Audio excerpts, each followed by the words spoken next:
Hello students, this video lecture is on parallel processing and computing for B7 semester CSE students by Ms. Neelam Sharma, Assistant Professor, CSE Department, Bharati College of Engineering and Technology, Durg.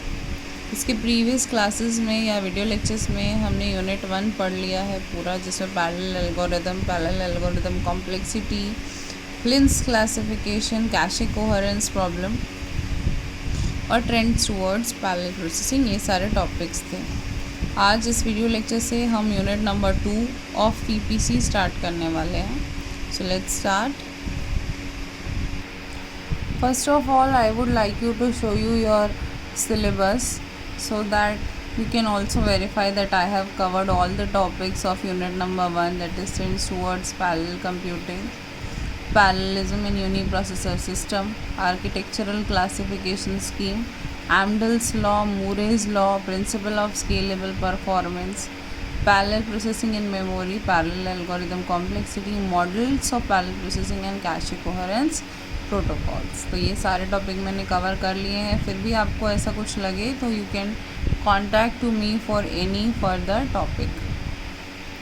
Now we are going to start unit number 2, that is pipeline and vector processing. So our today's topic is reservation table. ये जो starting है कि condition of parallelism, ये हम बाद वाले lecture में पढ़ेंगे।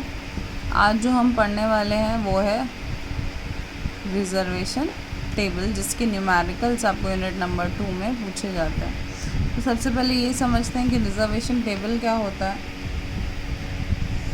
यूनिट नंबर 2 ये एक पाइपलाइनिंग का डायग्राम है। जैसा कि आप थ्योरी ऑफ कंप्यूटेशन सब्जेक्ट में भी पढ़े होंगे कि हम स्टेजेस के अकॉर्डिंग जैसा Q0, Q1 के डायग्राम्स बनाते थे, डिफरेंट स्टेट्स बनाते थे, वैसे ही ये एक पाइपलाइनिंग का डायग्राम है। S1, S2, S3 जो है वो पाइपलाइन है। 3 स्टेजेस ऑफ पाइपलाइनिंग यहाँ पर दिखाया गया है। अब इससे जो क्लॉक साइकिल बनता है, ये एक रिजर्वेशन टेबल दिया हुआ है जिसमें S1, S2, S3 जो है पाइपलाइन है। 1 to 6 जो है वो टाइम पीरियड है।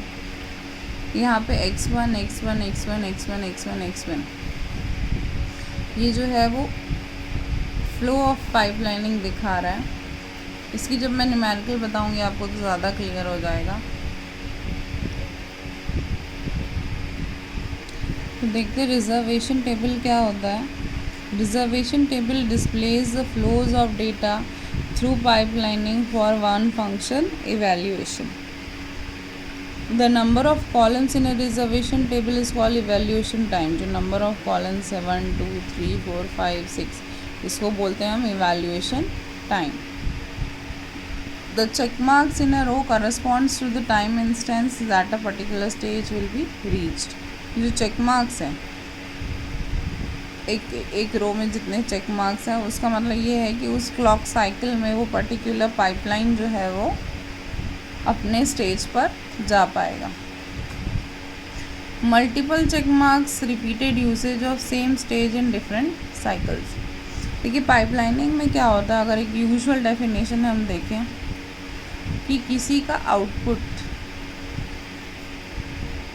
किसी प्रोसेसर का आउटपुट किसी दूसरे प्रोसेसर के लिए इनपुट जब बनता है तो इस कॉन्सेप्ट को हम बोलते हैं पाइपलाइनिंग। और जो लिखा हुआ है कि मल्टीपल चेक मार्क्स जो है उसमें क्या होता है कि एक ही स्टेजेस में, पाइपलाइनिंग के डिफरेंट स्टेजेस होते हैं, एक ही स्टेज में का यूज़ करना बार बार, उस पर मल्टीपल चेक मार्क्स होते हैं।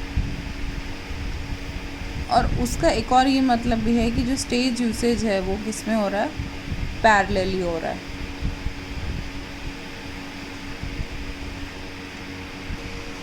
हमको कभी भी रिजर्वेशन टेबल पे थ्योरी नहीं देती। यूनिट नंबर 2 में रिजर्वेशन टेबल पे हमेशा न्यूमेरिकल ही पूछा जाता है। उस न्यूमेरिकल का क्वेश्चन कुछ ऐसा रहता है कि कंसिडर द रिजर्वेशन टेबल। ये आपको दिया रहेगा, ये एक टेबल दिया रहेगा जिसमें पाइपलाइनिंग के स्टेजेस दिए रहेंगे और नंबर ऑफ क्लॉक साइकिल दिया रहेगा, X1, X1, X1, ये जो हमारे क्रॉस चेक मार्क्स है वो दिए रहेंगे। और आपको जो निकालना है वो क्वेश्चन यहाँ पे है कि कोलिजन वेक्टर निकालना है, स्टेट डायग्राम निकालना है, सिंपल ग्रीडी साइकिल निकालना है, एवरेज लेटेंसी और मिनिमम एवरेज लेटेंसी निकालना है। तो सबसे पहले जान लेते कि ये सब होता क्या है। तो कोलिजन वेक्टर क्या होता है? Resource conflict between two initiations in the pipeline. All collision must be avoided in scheduling a sequence of pipeline. The combined set of permissible latency, forbidden latency can be displayed by a collision vector. तो collision vector का मतलब ये होता है कि कहीं कोई टकराव तो नहीं हो रहा है जब दो स्टेजेस ऑफ पाइपलाइनिंग एग्जीक्यूट कर ले हैं पैरेलल, ऐसा कोई लेटेंसीज में कोई टकराना या कॉन्फ्लिक्ट तो नहीं हो रहा है। दूसरा आपका स्टेट डायग्राम। कोलिजन वेक्टर की हेल्प से हम एक स्टेट डायग्राम बनाते हैं जो कि परमिसिबल स्टेट ट्रांजिशन डिफाइन करता है सक्सेसिव इनिशिएशन के थ्रू। फिर है simple cycle which each state appears only once. फिर है greedy cycle whose edges are made with minimum latency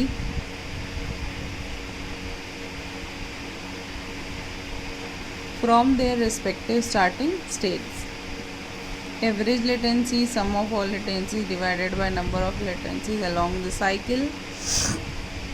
minimum average latency जो है वो लोअर बाउंड और अपर बाउंड में मार्क की जाती है। लोअर बाउंड में क्या होता है? Maximum number of check marks in a row, और अपर बाउंड होता है maximum number of one in the initial collision vector plus one.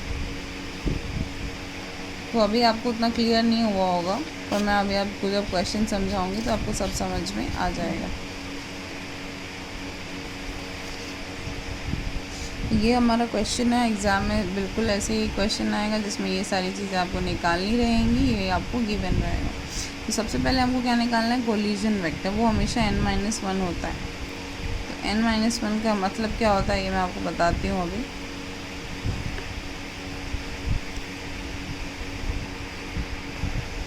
देखिए ये जो है 1 2 3 4 हमको 4 क्लॉक साइकिल दिए, तो ये n है। हमारा कोलिजन वेक्टर क्या होता है? n-1 ऑलवेज, मतलब हमारा कोलिजन वेक्टर जो भी आएगा वो 3 डिजिट का आएगा, क्योंकि ये 4 है। 5 रहता तो 3, 4 आता, 6 रहता तो 5 आता। कोलिजन वेक्टर निकालने के लिए सबसे पहले लेटेंसी 1 लिखेंगे। हम सेम जो टेबल है वो ड्रॉ कर देंगे। अब इस टेबल में देखिए x1 के लिए हमको गिवन है, हमको निकालना है 2 3 और 4 के लिए। पहले वाले के लिए हमेशा गिवन रहता है ये जो है।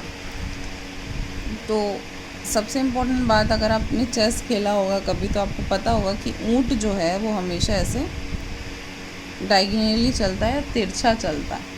तो यहाँ पर भी हमको वही करना है। यहाँ पे हमने सबसे पहले टेबल बना लिया, और जो x1 था हमको गिवन जो था क्वेश्चन में ये वो एज इट इज़ लिख लिया। अब हम किसके लिए लेटेंसी निकाल रहे हैं? 2 के लिए। तो हम क्या लिखेंगे? x2। कैसे लिखेंगे? क्रॉस में, ये जो ऊँट जो चलता है ना ऐसे डायगोनली, वैसे लिखेंगे। तो यहाँ पे जब हमने x2 लिखा तो क्या कोई x1 हमारे रास्ते में आया? नहीं। तो इसलिए इसकी कोलिजन वेक्टर क्या होगी? 0। अब हम किसके लिए निकालेंगे? 3 के लिए। तो फिर से हम टेबल बनाएंगे, गिवन टेबल पूरा। अब 3 के लिए बनाएंगे तो यहाँ पे सिर्फ 2 ही कॉलम है, जहाँ पे हम 3 के लिए करें तो x3। तो क्या यहाँ पे हमसे कोई x1 टकराया? नहीं। तो अगेन लेटेंसी क्या होगी? 0। अब हम बनाएंगे 4 के लिए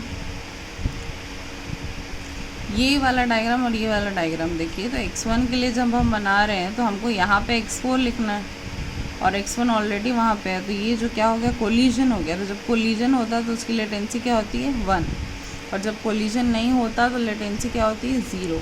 तो इसका कोलिजन वेक्टर जो से हम डेसिमल टू बाइनरी कन्वर्ट करते हैं, ऐसे 2 से डिवाइड करते हैं और फिर उसको उल्टा लिखते हैं। तो यहाँ पे कोलिजन वेक्टर को भी हम उल्टा लिखते हैं, पहले 1 आएगा और फिर ये दोनों 0 आएंगे।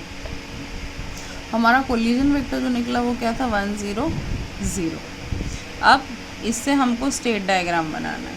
तो स्टेट डायग्राम कैसे बनाएंगे? 1 0 0 ये तो हमने लिख दिया।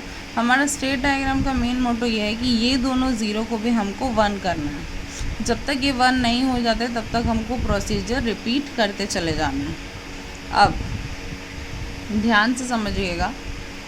सबसे पहले ये वाले ज़ीरो के लिए लेते हैं। फर्स्ट है, फर्स्ट सेकेंड थर्ड, तो क्योंकि ये फर्स्ट है तो हम क्या करेंगे, इसको एक बार शिफ्ट करेंगे,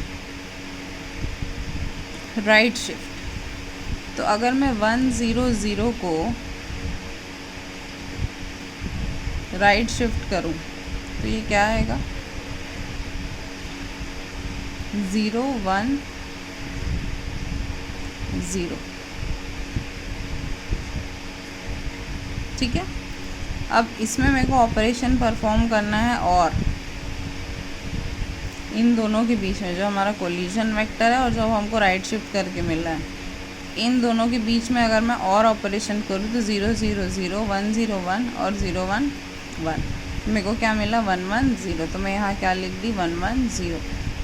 अब अगेन हमको यहाँ पर 0 मिल गया, फिर से इस ज़ीरो को शिफ्टिंग करनी है क्योंकि हमारा मेन मोटो क्या है कि सारे ज़ीरो हट के 1 आ जाए। तो यहाँ से हम जब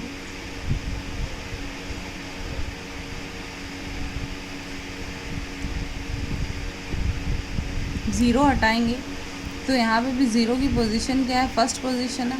तो हम कितनी बार शिफ्ट करेंगे, 1 1 0 को एक बार, इसको एक बार शिफ्ट करेंगे तो क्या आएगा 0 1 1।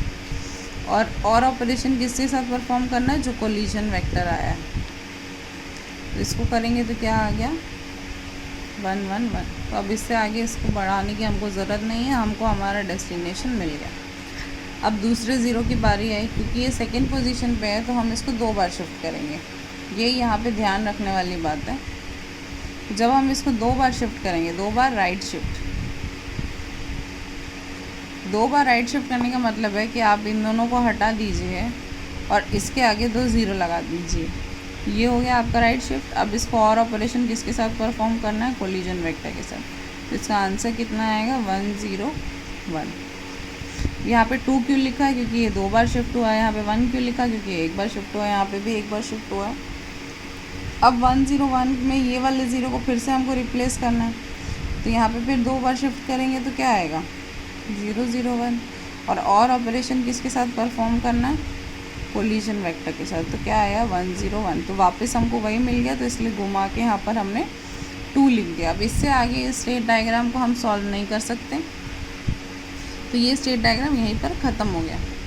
अब यहाँ पे क्योंकि 3 है तो यहाँ घुमा के हम एक बार 4 लिखते हैं, वो ग्रीडी साइकिल का कंपलसरी एक्शन है। तो ये हमारा स्टेट डायग्राम बन गया। अब जो हमको क्वेश्चन थे कि सिंपल साइकिल और ग्रीडी साइकिल निकालना है,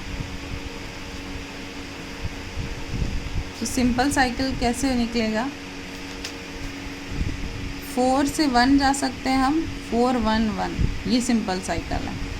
4 2 ये भी सिंपल साइकिल है। अब ग्रीडी क्या होता है, जो एक ही जगह बार बार जाए। ग्रीडी का मतलब होता है लालच। ग्रीडी का मतलब एक ही जगह बार बार जाए। तो यहाँ पे ग्रीडी साइकिल कौन कौन सा है, 4 और 2। ठीक है, यहाँ पे लिखा हुआ है देखिए 4 1 4 1 1 सिंपल था, 4 2 और 2 और 4 जो है वो ग्रीडी साइकिल का। अब अगर हमको एवरेज लेटेंसी निकालनी है तो हम इसी साइकिल से निकालेंगे कि 4 + 1/2, 4 + 1 + 1/3, 4 + 2/2 और 2/1 और 4/1। तो ये हमारी एवरेज लेटेंसी निकल गई। नेक्स्ट है हमारी minimum average latency. Upper bound और लोअर बाउंड निकालना है। तो अपर बाउंड क्या होता है, maximum number of 1 in the collision vector. तो कोलिजन वेक्टर क्या था हमारा 1 0 0। तो हमारे मैक्सिमम 1 कितना है, यहाँ पे एक ही है, +1। तो यहाँ पे हमारा अपर बाउंड क्या आ जाएगा 2। अब लोअर बाउंड क्या है, maximum number of check marks in a row. तो जो क्वेश्चन में दिया है एक रो में कितने चेक मार्क्स हैं, तो maximum number of check marks कितने दिख रहे हैं आपको 2। तो यहाँ पे लोअर बाउंड का आंसर क्या आएगा 2। आई होप आपको समझ में आया होगा रिजर्वेशन टेबल। ये एक और क्वेश्चन है, आप इसको नोट करके सॉल्व करने की कोशिश कीजिएगा। नहीं बने तो आप मुझे वापस कांटेक्ट कर सकते हैं, मैं फिर से आपको ये न्यूमेरिकल बता दूंगी। पर बहुत ही इजी है। सबसे पहले आपको कोलिजन वेक्टर निकालना है, उसके बाद आपको स्टेट डायग्राम बनाना है जिसमें सारे 1s को रिप्लेस करना है और उसी के बेस पे लेटेंसी और लोअर बाउंड अपर बाउंड आपको निकालना है। तो ये ऐसा क्वेश्चन है रिजर्वेशन टेबल का जो कि आपको 7 में 7 मार्क्स दिला सकता है, और हर बार एग्ज़ाम में सेकेंड यूनिट में ये क्वेश्चन रहता ही है, क्योंकि पैरेलल प्रोसेसिंग एक थ्योरी सब्जेक्ट है, बहुत ज़्यादा थ्योरी लिखनी पड़ती है इसमें। तो आप कोशिश करें तो रिजर्वेशन टेबल के न्यूमेरिकल्स आप सॉल्व कर सकते हैं। Thank you.